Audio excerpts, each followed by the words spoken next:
જુનાગઢ સૌરાષ્ટ્રની ધીંગી ધરતી, આપણી કાઠિયાવાડની ધરતી, એમાં મેંદરડા ગામ, મેંદરડાની પાસે નાગણી કરી અને ગામ, નાગણી ગામમાં પટેલની 17 વર્ષની દીકરી પરણીને આવી. વખતે લગ્ન થોડા નાની ઉંમરે થઈ જતા. 17 વર્ષની દીકરી પરણીને આવી અને 15 દિવસ થયા છે. અને ગીગા મહિયા નામનો રાજપૂત બારવટીયો પણ ઉનેથી જૂના લગી અને નારી ન ભરે નીર નતની રાડા રીડ ગાળે હાવજ ગીગડો પરંગણા ખેડૂ તણા અને એની જૂને રાવું જાય પછી દણકો ડુંગરમાં ગાળે હાવજ ગીગડો. એ બારવટીયો ગીગો મહિયો છે, એનો પડાવ ગોજમાં ડુંગરમાં પડેલો. અને પાસે નાગણી ગામ એટલે આજુબાજુના ગામ વાડીએ જે ખેડૂ હોય ઘરે ન જાય, ઘરે હોય વાડીએ ન જાય. બારવટિયાની એવી ધાક, કારણ કે જમીનું હોય બધી મૂળ રાજની, અને બારવટિયા રાજને હેરાન કર્યા હોય, એનું બધું લઈ લીધું હોય, એટલે રાજના ખેતર ન ખેડાવા દે, એટલે ખેડૂને જવાય નહીં, નીકળાય નહીં. એમાં પરણીને જે 17 વર્ષની પટેલની દીકરી આવેલી નાગણી ગામમાં, એનો પતિ પટેલ 3 દીથા વાડીએ ગયેલો. એ પછી બીકના મારે ખેડૂ વાડીએ હોય વાડીએ રહી જાય, ઘેરે નહીં આવેલો. અને 1 દી 2 દી 3જો દીની હવાર થઈ.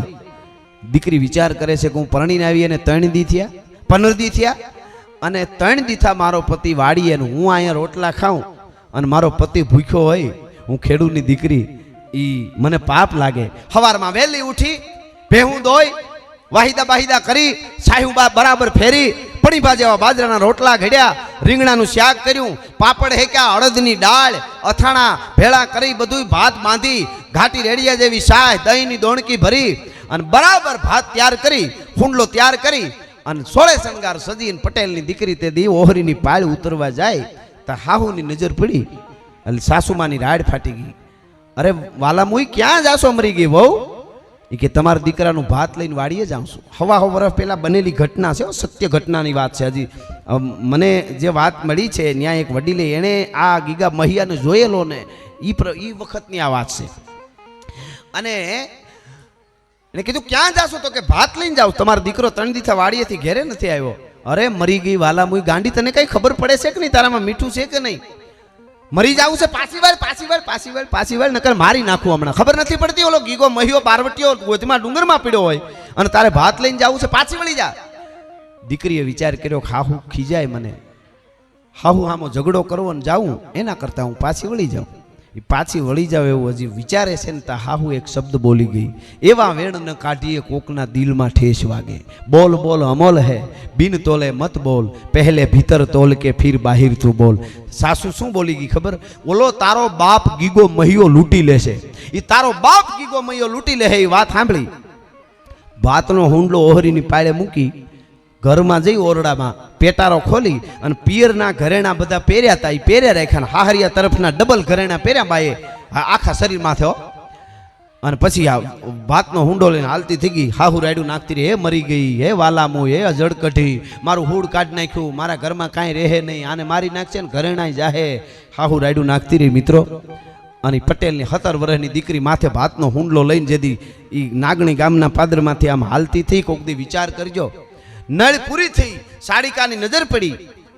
બારવટિયામાં એક સાડીકો અધર બેઠો હોય, ઈશારે કર્યો એટલે 4 બોકાની ધાર બારવટિયા બંદૂકધારી હામાં આવીને ઉભા રહ્યા. દીકરીને આમ ઊભી જા બેન, એટલે જોઈ રહી બેન. આમ બંદૂક લાંબી કરીને કીધું કે બધાય ઘરેણા કાઢીને ભેળા કરીને પોટલું મૂક દે અને ભાત એઠું મૂકને વહી જા ઘરે પાછી. ખબર નથી પડતી અમે બારવટિયાઓ અહીં પડ્યા હોય, અમારી કાંઈ ધાક નહીં, ભાત લઈને જાશો? જોઈ રહ્યા અમે. કોણ છો તમે? અમે બારવટિયા સહી. કોના? તો કે ગીગા મહિયાના માણસો સહી. ગીગા બાપુ ક્યાં છે? કે ત્યાં ડુંગર માથે છે. કે મને ગીગા બાપુ પાસે લઈ જાઓ ને તો તમને ભાત ને ઘરેણા આપું. જોઈજો 17 વર્ષની દીકરી વગડામાં બુકાની ધારી કઈ યુનિવર્સિટીમાં ભણીએ છીએ આ વાતો છે. સૌરાષ્ટ્રની દીકરી કેવી હોય એટલે કહું છું.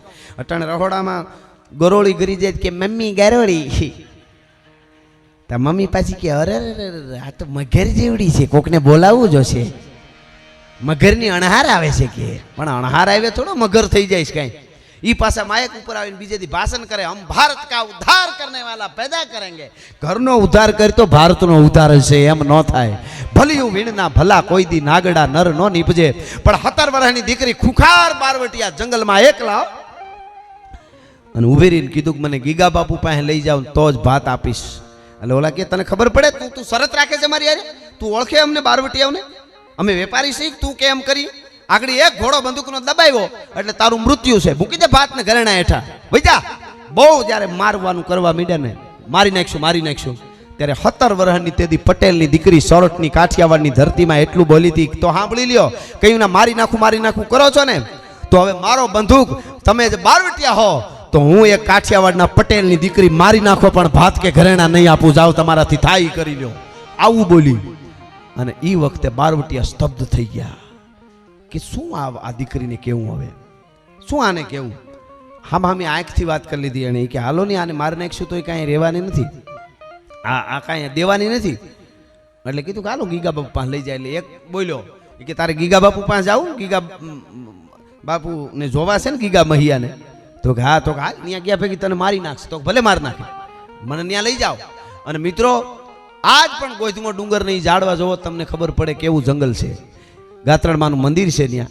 એ વખતે કેવું હોય છે, એ જંગલમાં 17 વર્ષની દીકરી એકલી હાલી જતી હતી, બે બાજુ બબે બારવટિયા હાલ્યા જતા હતા. અને વગડામાં કોક દી ફૂતાઓ ત્યારે કલ્પના કરજો અહીં બેઠેલા બધા રૂપના આભરણ જેવી 17 વર્ષની પટેલની દીકરી એકલી તેદી બારવટિયાની વચ્ચે જંગલમાં એકલા રહેવાવાળા જુવાન જોધ બારવટિયા એની વચ્ચે જંગલમાં એકલી હાલી જતી હતી, તોય એની ઇજ્જત સલામત હતી. આજે સોસાયટીમાં સલામત નથી ને એટલે આવી વાર્તાઓ માંડવી પડે છે કે આપણી ઉજળી પરંપરા આ છે, ભલા માણસ એ હાચવજો. એકલી હાલી જતી હતી અને ગીગા મહિયાની નજર પડી કે આ હા આમ કરીને આમ બંદૂક ટાંકીને કીધું ખબરદાર ત્યાં ઉભે રહો, ચારેને મારી નાખું. કેમ તો કોઈ બેન દીકરીને અહીં લઈ આવાય મારી પાસે. બારવટિયાને નિયમ હોય, 12 પ્રકારના વટ એવા બારવટિયા, કોઈ બેન દીકરીને સ્પર્શ ન કરે, કોઈ બેન દીકરીને આંખથી આંખ મેળવીને વાત ન કરે, વાત કરવા ખાતર સામું જોવે એ વસ્તુ જુદી, પણ આંખમાં આંખ નાખીને વાત ન કરે, ગરીબ ઉપર ઘા ન કરે. હગા ભાઈને મારી નાખ્યો હોય પણ એ હામાં મળે ને હાથ જોડી દે, ભૂલ થઈ ગઈ, એના ઉપર ઘા ન થાય, આવા 12 વટ એને બારવટિયા કહેવાય. ઈ બારવટીઓ ગીગા મૈયાએ કીધું દીકરીને અહીં શું કામ લઈ આવ્યા, તો બાપુ અમે નથી લઈ આવ્યા, દીકરી ધરાર આવી કે ગીગા બાપુ પાસે લઈ જાઓ. કે બેટા તું આવી કે લઈ આવ્યા, તો ના હું આવી, તમે ગીગા બાપુ, તો હા હું ગીગા બાપુ, હું કામ અહીંયા આવી, તમને જોવા હતા, અમે જોયા જવાનો હોય, અમે મારી નાખી, ઘરેણા ઉતાર દે, ભાત મૂકને વહી જા, ખબર નથી અમારી કોઈ ધાક નહીં, ખેડૂ એમ ભાત લઈને જવા માંડે તો અમારી ધાક કેમ નવાબને પડે, આવતી ને નકર મારી નાખશું, વહી જા ઘરે જા, ભાત મૂકીને ઘરેણા મૂકીને. ત્યારે એ પટેલની દીકરી એટલું બોલી, જંગલમાં એકલી બારવટિયા સામે વાત કરે છે, જોજો એને શું કીધું, ભાતે આપી દઈશ અને ઘરેણાએ આપી દઈશ, પણ બાપુ હવે ઘરે જવાય એવું નથી, કારણ કે ત્યાં તો હા હું રાયડું નાખતી હતી ને વહી આવી હતી, હવે ઘરે જવાય એવું નથી. કે કેમ ઘરે જવાય એવું નથી, તો કે મારી કાળમુખી સાસુ બોલી ની વેણ હાચા પડ્યા, કે તારી સાસુ હું બોલી એ અમારે સમજવાનું, તો કે એ તો સમજવું પડશે, કે તો કે બીજું શું. એક બારવટીઓ વાત કરે, જોજો દીકરી હામી.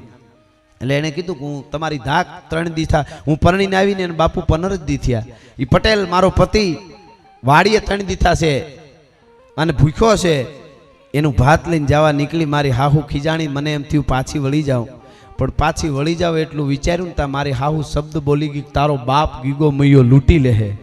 કે તો બેટા તે શું કીધું, કે મેં ઘરેણા પિયરના પહેર્યા હતા એ પહેરે રાખ્યા અને હાહરિયા તરફના ડબલ ઘરેણા પહેરીને આવી અને મારી હાહુને કહીને આવી છું કે ગીગો મૈયો જો મારો બાપ હોય તો હવે બાપ દીકરીને કેમ લૂંટે એ મારે જોવું છે, એટલા માટે હું જાઉં છું. ભલા માણસ, હા હા હા.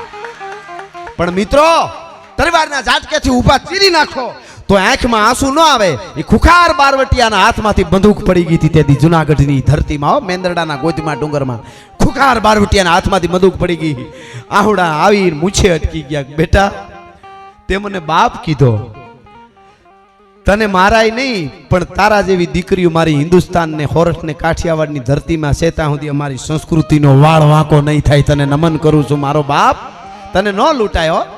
અને તારી હાહુને કહેજે અત્યારે તો આટલા કાવડિયા છે, આ લેતી જા કાપડાના આપું છું. અને તારી હાહુને બેટા કહી દેજે કે ગીગો મૈયો દીકરીને તો ન લૂંટે, પણ તારા ગામ નાગણી ગામના જાડવાની સામુય કોઈ દી લૂંટવાની દ્રષ્ટિથી નજર કરું તો રાજપૂતના પેટનો નહીં, તારા સામે આજ પ્રતિજ્ઞા કરું છું. ભલા માણસ હું. હા હા હા. રોઈ પડ્યો બારવટીયો. આ તાકાત છે આપણી દીકરીઓની. અને પછી કીધું કે બેટા તું ઘરે વહી જા, ઘરેણા તારા લેવાના ન હોય હવે, પણ દીકરીને બાપ લૂંટે નહીં, પણ બાપ ભૂખ્યો હોય તો દીકરીની ફરજ ખરી હોય ને ખવડાવવાની. તો અરે રે બાપુ, જોજો પટેલની દીકરી બોલે છે, અરે રે બાપુ હું તો હાવ ભૂલી ગઈ, અરે મારા ઘડેલા રોટલા છે, જો આ ચૂરીમું હોત છે, સાય છે, દહીં છે, અડદની દાળ છે, આવું સરસ ભાત, તમે કહો તો હજી બીજું લઈ આવું ઘરેથી, તમને આટલું થઈ જાય. તેથી મિત્રો ગીગો મહિયો એ પટેલની દીકરી સામું એટલું બોલ્યો તો બેટા તને શું કહું, અમે તો નવાબને સામે લડવા હારું જંગલમાં પાણાના મોતના ઓહિકા કરીને હોઈ સહી, પણ તારા જેવી દીકરીના ભાતની માંથી ખાલી એકું કોળીઓ ખાવું ને તો અમને હરગમાં અમૃતનો ઓડકાર આવી છે, અમારે વધારે ભાત કાંઈ જોતું નથી, બસ આટલું ખાલી તારી પાસે છે એ આપી દે. ખાવા બેઠા, દીકરી હાલતી થઈ, ગીગા મૈયાએ અવાજ કર્યો, બેટા ઘડીક ઊભી જાની. કેમ કે અમે ખાઈ લઈને પછી આ ઠામડા લઈને જાય છે, હે કે અમે ખાઈ લઈએ એટલે વાસણ લઈને જાય છે. કાં તો તારી હાહુ એમ નો કે બાપે દીકરીને ઘરના ઠોસર્યા રાખી લીધા, દીકરીને ઘરના ઠામડાય નો ખપે, ભલા માણસ બાપને ભલા માણસ. કહેવાનો મારો અર્થ ખુખાર બારવટિયાના હાથમાંથી બંદૂકો છોડાવી દે એ ભારત વર્ષની દીકરીઓ છે.